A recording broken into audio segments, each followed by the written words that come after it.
First thing first, from Spot Press Co-op. Two questions, if you don't mind. The first one is HTS forces affiliated with Damascus threw the dead body of a Kurdish female fighter from a building. I am sure you saw that footage.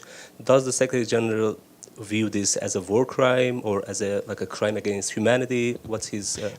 To be honest, I have not seen that report or that footage, but obviously what you tell me is very concerning. I'll look into it. Second question, the HTS transitional government, whatever you call, committed 3 massacres against the minorities. When we go back to the march, we saw a massacre against Alawites, and since then 50 women have been kidnapped. I mean, there is still no report on that. And then when we go to the South Syria, we see a massacre against Druze and now the Kurds. So after all these things, does Secretary General have confidence in the inclusivity of Jolani's and his government? As we've said, there still needs to be a lot of work done on inclusivity.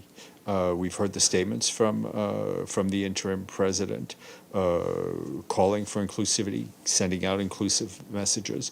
We'll continue to work with the government, but our message is clear that all Syrians, whether Druze, Alawites, Christians, Sunni, Shiite, or any other minority, need to feel safe and need to be protected by their government. And in Syria, as anywhere else, if crimes have been committed, there will need to be accountability, and there are a number of UN mechanisms working on that. Last one, if you don't mind, very quick one. How concerned is Secretary General about the safety of minorities in Syria?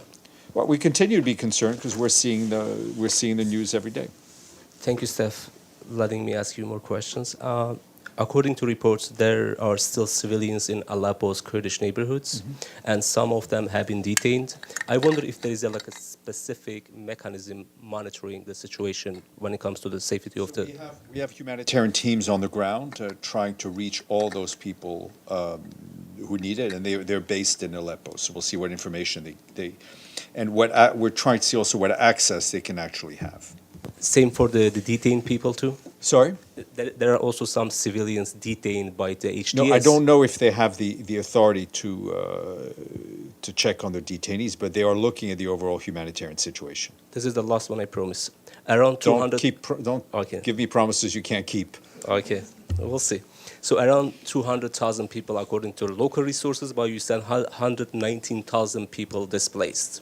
So does the Secretary General view this as an attempt to change the demographic structure in Syria, in Halep? I don't know what is motivating the situation. What we do know is that there continues to be episodes during which ethnic minorities in Syria feel unsafe and are attacked. And that's what is very concerning to us.